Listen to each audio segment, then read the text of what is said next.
Hey everybody, welcome to On the Homefront. My name is John Murphy. Very happy to be here with you once again. We might be live right now at WILI AM 1400 and 95.3 on the FM, or you're watching us perhaps on YouTube or maybe your phone, but we're on a YouTube channel at the radio station, so all of our shows are available 24/7. So the whole idea is to give our guests as many ways to reach you as possible. We have another busy show today. We're going to start by looking at the arts up in the northeast part of Connecticut. For the second part of the segment, we're going to look at the Community Foundation of Eastern Connecticut. That's a community foundation that serves many human needs and organizational needs, and we'll talk about their ways of raising funds and the kind of ways that their programs support everyday life during very challenging times. And for the end of the show, we're going to have another visit from folks involved with the Repair Cafe. This is an international effort around the world to reduce waste.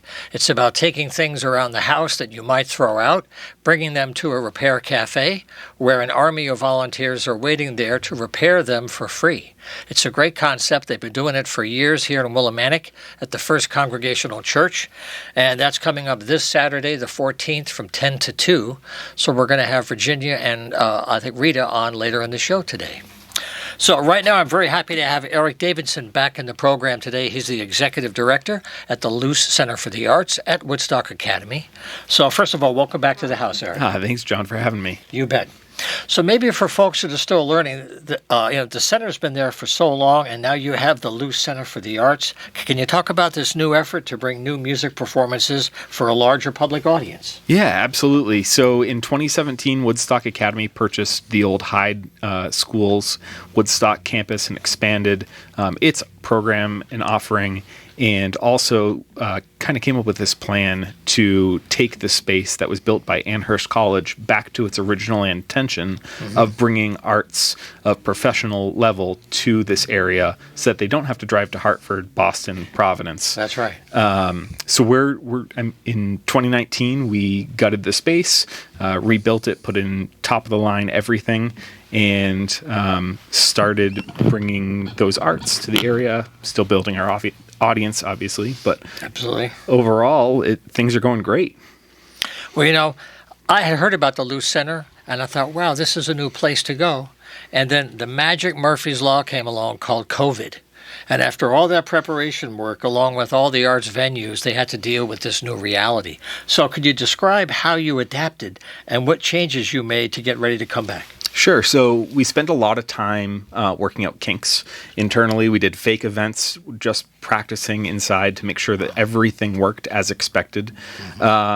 We did some online events for internal things that normally would happen in smaller spaces on campus, just to practice live streaming and those type of events. Like Zooms and that kind of stuff, right? Zoom, all of those fun things that we got to practice.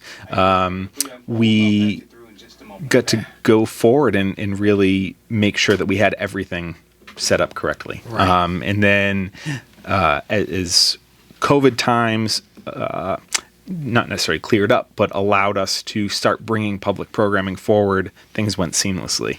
That's right. That's when we first made our connection, because he's had a whole series of shows. There's one coming up on October 20th that we're going to be talking about in just a few moments.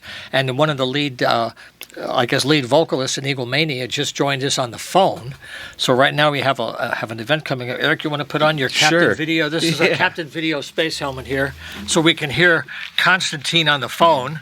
And then we'll have a chance to make sure he's on the road. Hello, Constantine. Hey there. Good to have you on the radio today. Thanks for joining us. Thank you for having me. All right, so why don't you tell us, Eric, about how Constantine got involved in the tour and something about his background? Sure. So Constantine, who you may know from season 4 of American Idol, is also a Tony Award nominee. Oh boy! Sorry. Wow. Take two. I'm we'll butchering that. Take two on that. It's not exactly a Pulitzer. I mean, as well as a fantastic star from Rock of Ages on Broadway. He's really been everywhere. We know him, we love him, and we can't wait to have him on campus. So, Constantine, welcome to the show. Where are you now? Are you in Connecticut, or are you on the road elsewhere? No, I have a home in New Jersey and a place in the city as well in Manhattan. I was born in Brooklyn. All right. Grew up in North Jersey, and got a house out here to raise my daughter about 10 years ago now. Yeah, she's in 7th grade, so we're out here in Upper Bergen County, and perfect sort of central location for me to get to wherever I need to go. Great schools, great community. So, I'm here today with her. We're doing a little homework right now, There you go. and can't wait to get over to Woodstock and rock out with Eagle Mania for sure.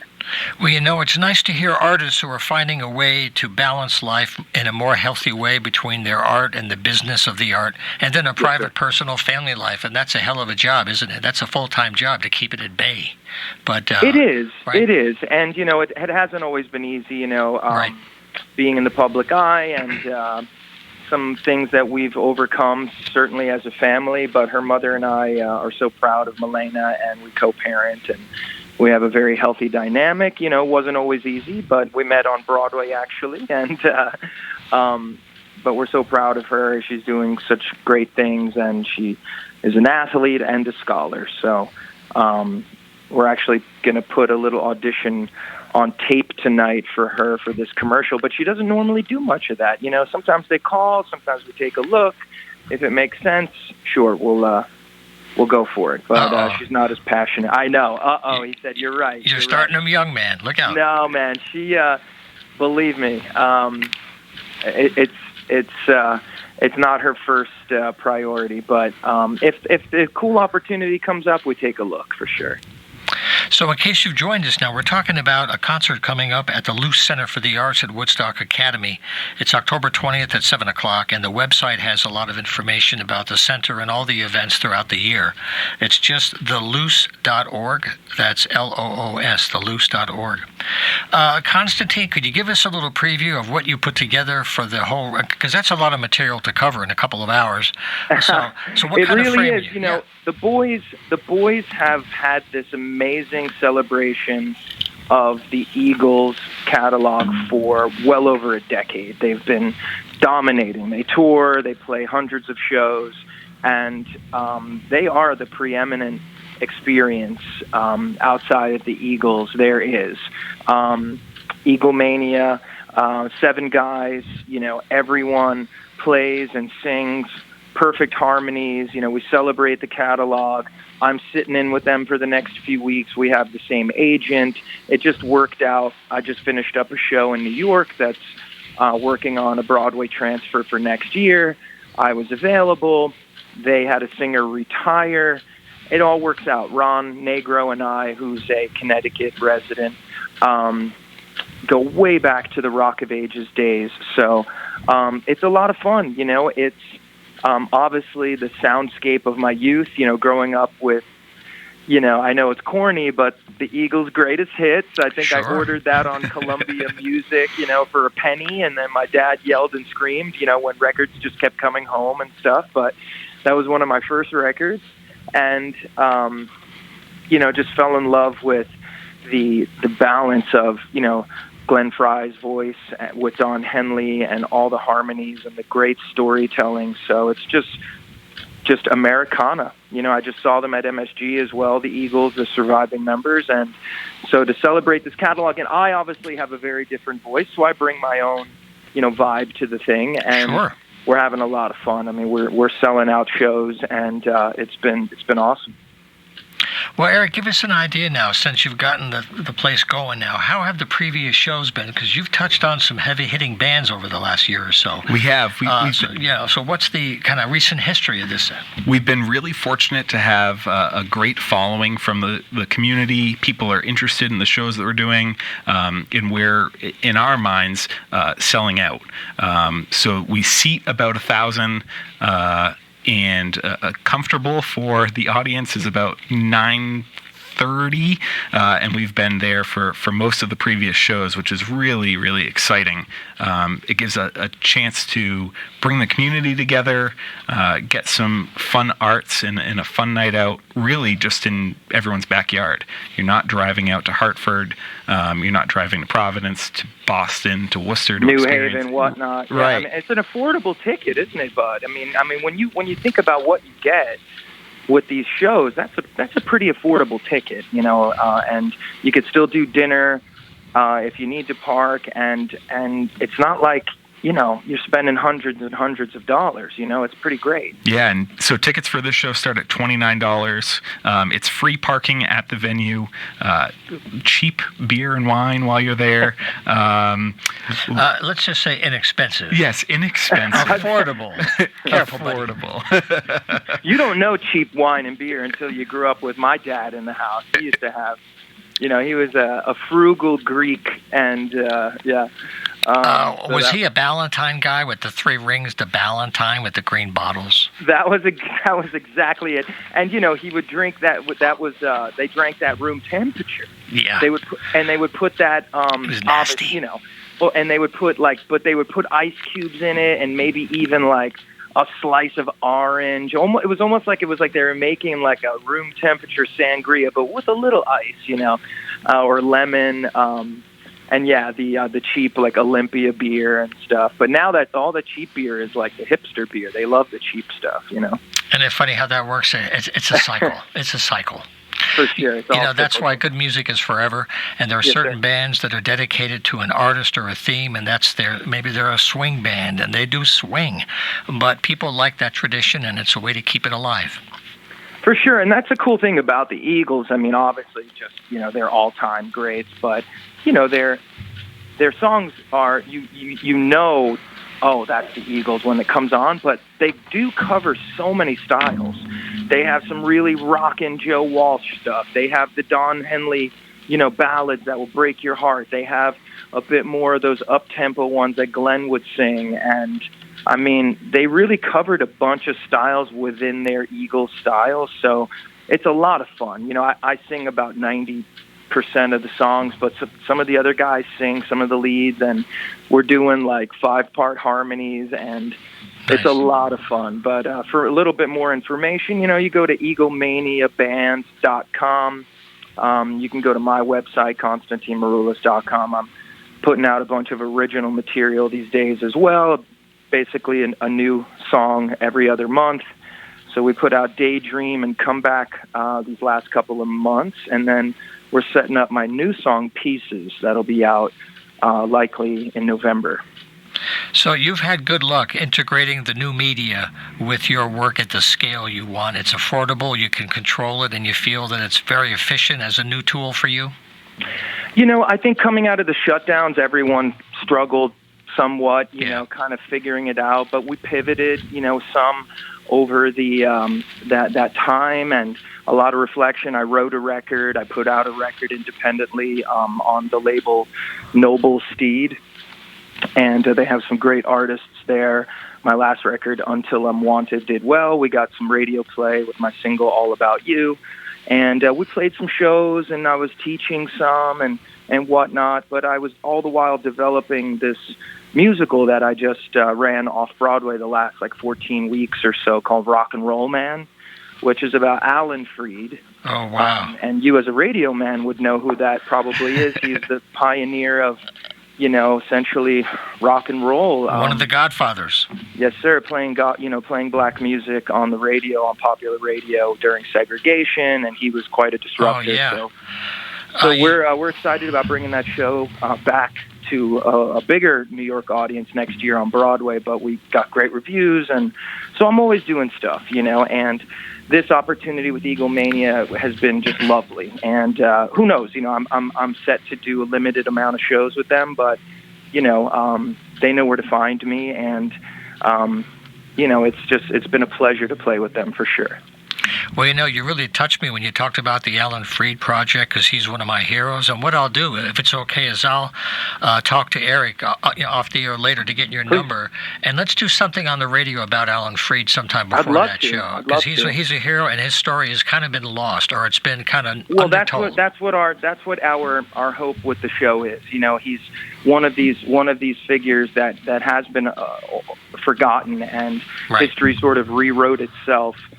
With Dick Clark and whatnot thereafter, but without the disruptor, and who is Alan Freed, who was gone by 43 years old, dead. Drank himself to death from stress, and and weight that was on him, and basically the prejudice that he was up against well, I mean, look what we're dealing with now. As a Jewish man who had to hide that, growing up in the Midwest and promoting black music in the post-war era America that we were, that they were trying to sort of paint.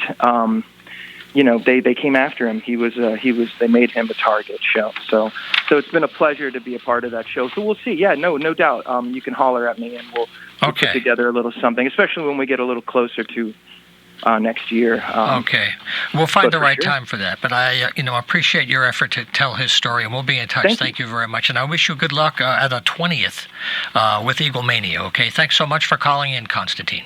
Thank you all. Thank you for having me, Eric. We'll see you at the show. Thank you. We'll see you next Friday. Okay, wow. All right, peace.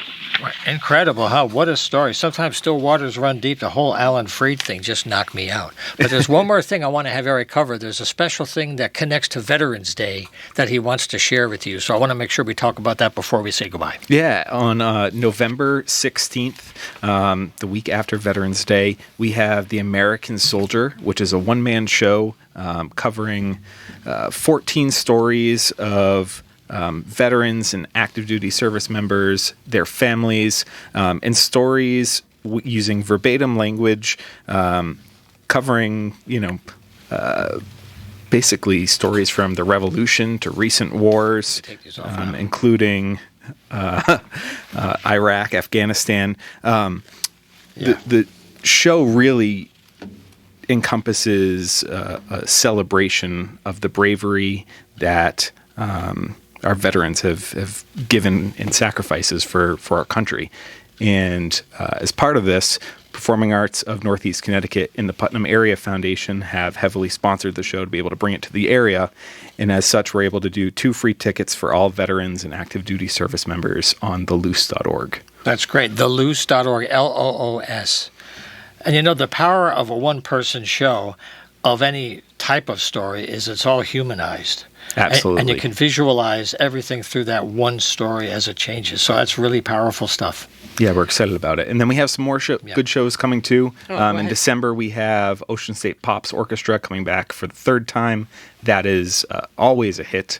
This year, it's going to be on a Sunday matinee. So hopefully more people are able to join. We've gotten some feedback on that. And then that same week, we also have the New York Bee Gees coming on December 8th. All tickets to all of those shows are available now on theloos.org. All righty. Well, we'll have you back in November to talk more, but it's great to have you here today, Eric. Excellent. Well, thank you so much for having me. Okay, so that's the Luce Center for the Arts at Woodstock Academy. We're going to take a short break right now for some messages and come back and take a look at the Community Foundation of Eastern Connecticut. Stay with us. All righty, we're back live on the Homefront. Happy to have you with us. Our programs here are broadcast live on WILI. They're also posted on YouTube, and they are rebroadcast on a program that I produce at Eastern Connecticut State University on their station, WECS, on Wednesday afternoons 12 to 3 to try to give our guests as much exposure as we can on both radio stations. And for the second part of the show today, we're going to focus on the good work of the Community Foundation of Eastern Connecticut. And we have Jennifer O'Brien with us. She's the program director. So first of all, Jennifer, thanks for driving up and for being with us today. Thanks for having us. Now, I think a good starting point for us that we talked about was explaining what a community foundation is, because people hear the word foundation and they think about the Ford Foundation or some huge thing, as opposed to other entities that are more focused. Right. So maybe explain that, and that's the root of all the work you do. Sure. Well, a community foundation model is a charitable foundation. Generally, they make grants. Sometimes they also make scholarships and do other community work. And they can vary in size. But in Connecticut, we actually have 21 community foundations. The key to a community foundation is it's regional, and each community foundation has their own area. So the Community Foundation of Eastern Connecticut covers the 42 towns of Eastern Connecticut, New London County, Windham County, and 6 towns in Tolland County. And across the country, there are more than 700 community foundations. Now, for Connecticut, I came here from New York, and I thought Well, this is a moderately sized state. For a small state, it has lots of radio stations. But for a small state, it has over 20 community foundations. How do they manage together in some way with a small state, and they're trying to work with some of the same resource bases? Right. And some of the needs cross over town lines anyway. So how does that work? So there's a real variety in the size of community foundations. Some are just volunteer organizations that maybe serve one town, raise money, give grants. Okay. Some of them, we actually have the largest footprint of 42 towns. We don't have the largest endowment, which determines how much money you give can give in grants. Yeah. But we do work together, and it's because we have our own communities. There's no competition really between us, and we learn a lot from each other. There is, in the state of Connecticut, basically a trade organization called the Connecticut Council for Philanthropy that brings us together around topics and the latest things that we should be thinking about as community funders. Yeah. So the kind of areas that the foundation covers is so directly tied to everyday life, and it manifests in a wide range of programs or services. Can you mention maybe how you divide up the work each year and the grant programs you have where people can find the right place to maybe make a proposal to try to find the best match? Sure. We actually have kind of a complicated patchwork of grant-making programs, and that goes back to the fact that we have merged with the previous foundation that was here in Windham called the Tri-County Foundation. That was over 10 years ago. Yes. We merged our assets together, and by fund agreement, the assets that were in Southeast need to stay there and in Windham. So now we're actively raising money to have funds that we could spend in any town across the region. So we have some regional grants. We have in Willimantic, we have the Willimantic Basic Needs Program. Right. In Norwich, we have some youth grants to give away. And then Southeast, we have some general grants. And we also have grants by topic. We have environmental grants that we make all over Eastern Connecticut. That's not restricted by geography. And then we have some other special cycles. We did a Men and Boys grant cycle last year. That's a Women and Girls program. And we have our 4 Women and Girls funds throughout the region. And we also did a round of grants after raising money called the Racial Justice Grants. Now, recently I heard, as a result of the installation of the cannabis industry, some of that money that's going to the state has created a social equity fund that's going to have special needs for people that were impacted by that social issue. Could you talk about how that worked for you, and there was funding made available that you've been able to share? Sure. Yeah. The state formed this Cannabis Social Equity Council to determine what to do with the funds that came in from cannabis revenues. Right. So one of the things they wanted to do, their priority, was to make sure that the funds are returned to the towns and urban areas that were disproportionately impacted by the war on drugs. They call them DIAs. So they looked at the state and created a DIA map. And it's in, most of our larger urban areas. In Eastern Connecticut, there are DIAs in Willimantic, Norwich, and New London. Sure. And so they divided the money up, and given this committee did not have grant-making experience, they looked to the regional grant makers and asked us to apply for this funding. So we were successful in getting $1 million for Eastern Connecticut. So, without losing us in a lot of technicalities, could you describe the types of needs? Because there's so many things people could imagine. What are the real things that are being changed? Sure. Well, for this particular grant cycle, the SEC has their own ideas. They wanted 2 areas. Because it was the war on drugs, they wanted to be sure to do things for the population that was most affected and potentially sent to incarceration. So they're looking at programs that help the reentry population formerly incarcerated. Right. So it could be anything from helping with housing, helping with substance abuse or mental health. It could be having records expunged. Right. So the state, from what I understand, expects to be letting more people out of incarceration in the coming years because of new laws. So that was a primary concern for them. The other area that they charged us to fund in is youth development in those neighborhoods. So how can we make sure that young people coming from our more urban areas are on the right track for college, career? They have, they're interested in sports and in other extracurricular activities, arts. After school is the key thing to keep kids busy all the time. After school programs, Yeah. By the way, I want to mention, if you're listening to us on the radio and not watching us on YouTube, we're speaking with Jennifer O'Brien today from the Community Foundation of Eastern Connecticut. The website you should jot down to follow up on all the programs she's talking about.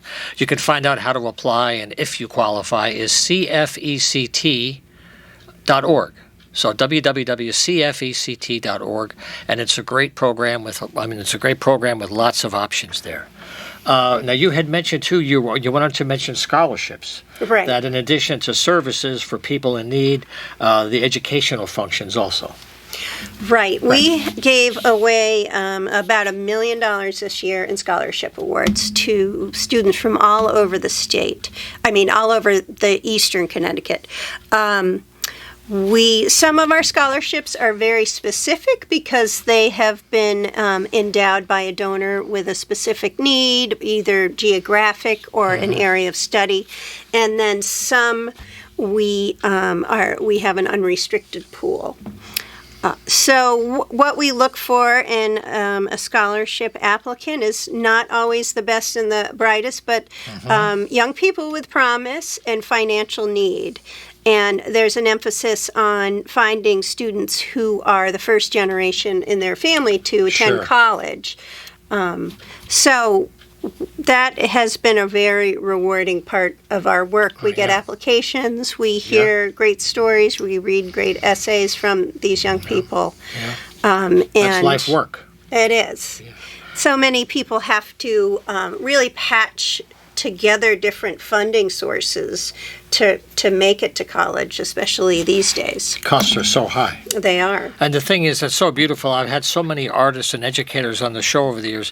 When you get kids when they're young, it stays for life. And when schools cut budgets or reduce funding in the arts for whatever needs, when they have to cut things, that closes the door for early access to the arts and a creative time of life, and that can lead a lot of people who might be viewed as marginal. When they find their way, you'll find out there is a genius there. It's called a diamond in the rough. So who's going to do that work, right? Right. To give that a shot. Right. And you mentioned one other aspect was advocacy, because right now there's a lot of stress on the economic system and the political pressure to balance budgets. So how are you helping people advocate for this kind of work? Right. Well, we work with nonprofit on advocacy. Right. We realize that our grants alone are not going to change the life situation for a lot of people. Our grants can help people get through a period of food insecurity or housing insecurity, but really where the difference is policy. And so we have a nonprofit advisory council that looks at what are the key issues that we should be advocating for at the state level. And we've been engaging Eastern Connecticut politicians and talking to them about, what we see or the nonprofits see on the ground from their clients and constituents. Yeah. Well, this is the first of a series of conversations that we're going to have in the year ahead with the foundation. They have many programs and services, as Jennifer just described. So we're going to coordinate a few visits throughout the year, maybe before an application deadline or something new happens that you might want to know about. There's so many ways that they might help you. You have to know sometimes ahead of time. So I really appreciate you coming by to get us started today. Thank you. It's great to talk about the work we do. Now, is there anything that we haven't touched on that you wanted to share? I want to make sure, just to cover the base. Sure. I have one more thing that might be of interest Sure. to your listeners. One of the things that we have launched in the last year is the Center for Housing Equity and Opportunity of Eastern Connecticut. And that's really a multifaceted attempt to look at all the issues that are impacting affordable housing. We all know that housing is a key issue for residents in Eastern Connecticut and all over the state. So, and it's not going to be solved through grants. It's not going to be solved just by the state. So we bring together advocates, municipalities to look at zoning, that developers who are interested in affordable housing, the organizations that are doing homelessness prevention work. And this, we've been meeting as a large group since the spring. And we have a great director, Beth Sibilia, who's had municipal government experience, and she's a lawyer. And she would be great to have on your show to talk about this initiative and this major issue for residents in every town. Well, that could be a good follow-up, but we'll find the right cycle of programs. The website, again, is cfect.org for the Community Foundation of Eastern Connecticut. Recently we've had people on from the Connecticut Tenants Union, and they're organizing across the state. Yep. And we've had two programs. There's one tenant union right here in Wyndham. There's one in Putnam that's become very controversial over a real kind of a development problem that didn't go well. So the idea of housing, affordability, and tenants protecting themselves, this is all coming to the forefront today. It is. Yeah. So again, thanks very much, and we'll have you back again. Okay. Okay. Thanks. Okay, we'll take a short break, and this is a musical break before our next segment. Yesterday, actually October 9th, 1940, was John Lennon's birthday. Of course, he was murdered December 8th, 1980, but every year when he's born is when I do special radio. We have a song from him called One Day at a Time. Day at a time. Happy birthday wherever you are, John Lennon. Well, for the last part of the show today, I'm happy to bring back the Repair Cafe. We've been covering this for many years. It's an international effort, really, trying to reduce waste and to repair things that can easily be fixed rather than thrown out. It happens 4 times a year in town at the First Congregational Church, right here a couple of blocks away at 199 Valley Street. And we have 2 people very involved with this year's campaign. We have Rita Kornblum next to me. She's a volunteer with the program. They're all volunteers, actually. And we also have Jeanette Picard. She helps to repair clothing and does lots of mending and those things. So thank you for your work to make the repair cafes happen. And I know people are still learning about them. Can you talk about the idea and why this is spreading so widely? Well, it started very small, in a very small group that had the idea that part of the reason that we had so much waste was that people didn't know how to repair things or didn't know that they could repair things.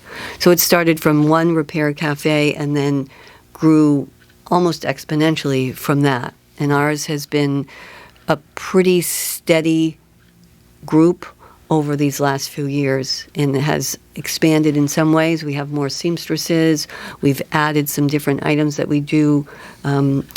More people like doing lamps and electrical, and we have sharpening and all kinds of things that you never would think, oh, well, this is doomed for the landfill, and now here it is with a new life.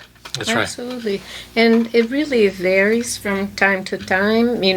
Ginny Walton, who's the recycling coordinator for Mansfield, she always sends the email to find out who's available, because it's not every time that the same people are available for the repair cafe. So sometimes we have people that are fixing bikes. We have some people that are fixing books that are not in, that are in disrepair and need to be fixed. Bindings, that kind of Right. thing. Right. But this time we're going to have several people for electrical work. I think 3 people doing sewing. Yes. We will have the person doing the sharpening of the knives. Sure. And I actually don't fix anything other than the general organization of the event because She supports us. yes, because if we don't have someone at the entrance organizing, it gets very confusing. So what I do is I greet people as they come, I give them the form that they need to complete, and then assign a number. For example, if they want something that needs to be repaired, by one of the seamstresses, then they have to do one at a time. 'Cause we used to get people that will bring like a whole bag. I was going to Yeah. mention that because people go nuts and they forget, bring a few. Right. But that's it, to share the time. Right. So now it really depends on the flow of the event. So when they bring several items, what we do is they have to come back to the sort of reception area where I am, and we assign them a second number. So this way it gives other folks, more they get back in the line. opportunity. Correct. So, but it's always a really nice community event because it's like people helping people, and there's no charge for the services, and everyone who comes, they're usually very surprised, and they say, no, let me pay.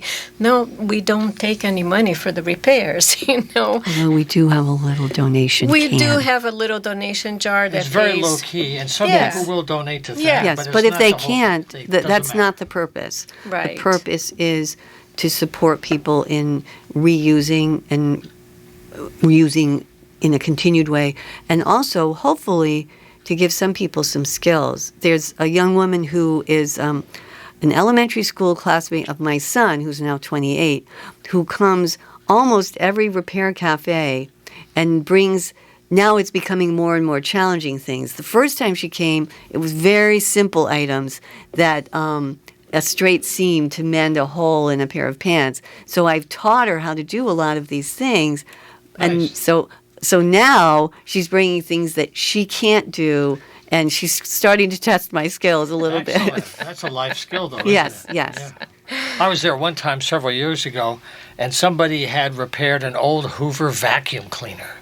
And when they turned it on, it was a religious experience. That this thing had come back so to exciting, life. yes. Roll away the stone. Here it is. Bicycle repairs. Yep. Yes. So they try to tie it into the cycle of the season. So we're doing this in October 14th, this Saturday, 10 to 2. When you're going through the closets or the attics or the garages, this is the time to do that. And this way, you can possibly avoid throwing it out. Right, and this is the last for this year. Right. We do 4 throughout the year, so the next one will be in January of 2024. And we're hoping that people come. I would like to mention the address because some yeah. folks don't know. It's at 199 Valley Street here in Willimantic, and it's directly across from St. Paul's Church.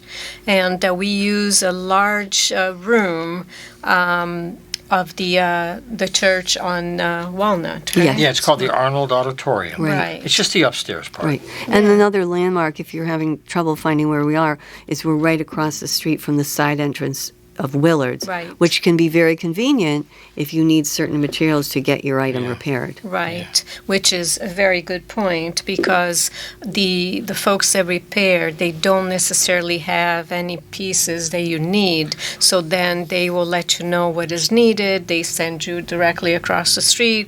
And if you bring the piece that is needed to repair something electronic, then they will fix it for you. We do, Judy, who does mainly all of the different what am I trying to say? Appliances? No. She does all of the lamps. Oh, right. And Right, this she's a woman, lamp person. right? She brought a lamp, a very old lamp that belonged to her great grandmother, and Judy fixed it, and the woman was almost in tears. It's amazing you the know? reactions you get. Yeah, she was just like so happy to have a piece from her great grandmother, that now is working, you know. Sure. Yeah, that was Judy Prill. She's been in Yeah. the studio a few times over Yep. the years. She has. So I hope folks take advantage of this. It's such a neat thing. When I tell people, they say, really, they fix things for free. Yeah, it's for free, and it's really for the purpose of not seeing all of these items end up in the landfill. That's really the main purpose of it.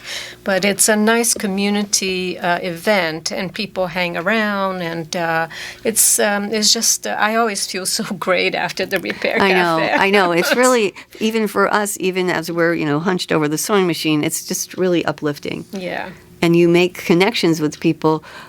There was another young woman who I did some sewing for, and then I saw her at a Mansfield event, and she remembered me. And now, believe it or not, I'm on the Mansfield Board of Ed, and she's running for that, and we may end up sitting next to each other, but we'll have that connection from the Repair Cafe, which is just a really neat thing. That's what community does. Yeah. That's right. Yeah. And these days, the more community events that bring people together, the better, Well, this started in Europe many years ago, and it is a movement.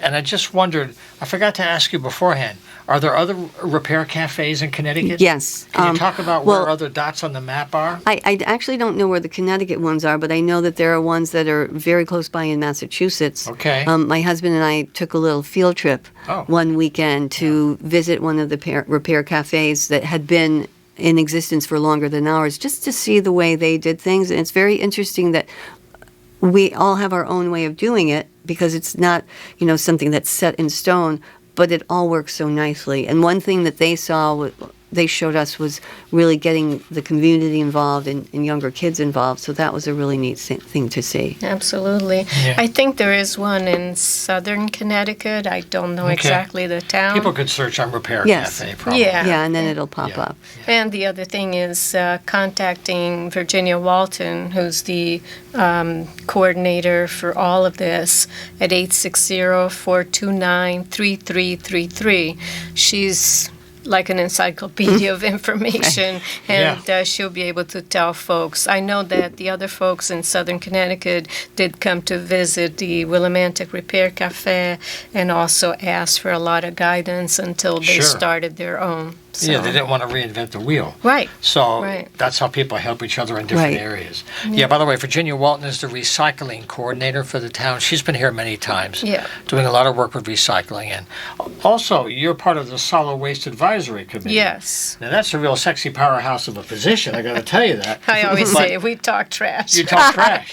But, that's part of life. Yes. And that ties into this movement, too, is to kind of save the environment through your own behavior every day. Absolutely. And the town recently changed some rules about how garbage is handled. Do you want to mention how those rules are different these days? It's just changed. Well, one thing that is brand new, the committee, the Solid Waste Advisory Committee, had been trying to encourage residents of the town of Mansfield to compost.